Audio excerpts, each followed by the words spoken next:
Nós temos uma reunião na embaixada holandesa com diferentes representantes do departamento americano que está atendendo com a fronteira, entre outros também que estão atendendo com pre-clearance, e também representantes do departamento de Aruba, que nós atendemos a temática de Happy Flow. O que é Happy Flow? Happy Flow é um sistema que nós estamos aplicando no aeroporto, já me quer 2 anos e meio, caminha com uma pessoa à base de biometria, dus eigenlijk detalhes de boa personalidade, boa cara, boa ovo, etc. Com esse sistema enanan bota o reconhecer uma vez que o check-in, já enanan praticamente tem diferentes câmeras que da volta e não tem nada de sistema mais eficiente, não tem cada vez para um checkpoint,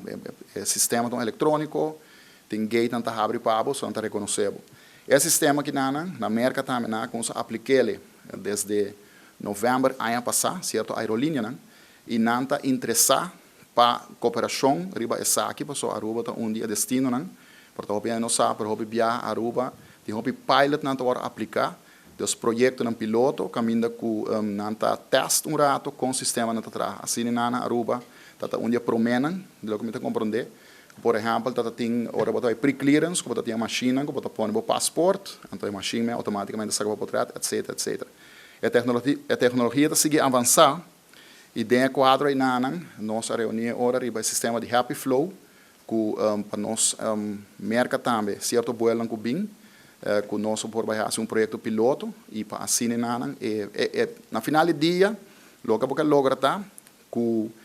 turista que está visitando Aruba mais ligeiro que possível, tá sentar na beach, ou dentro do hotel, dentro do Cambre Hotel, ou para visita que ela vem, caminho é seu destino final, tá. Então, porque agilizar o processo, não,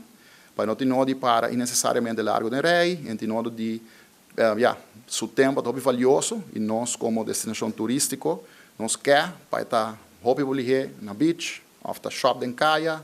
etc, para sua experiência na Aruba está mais agradável que possível. E dentro do quadro na reunião que nós temos na embaixada holandesa, está hobby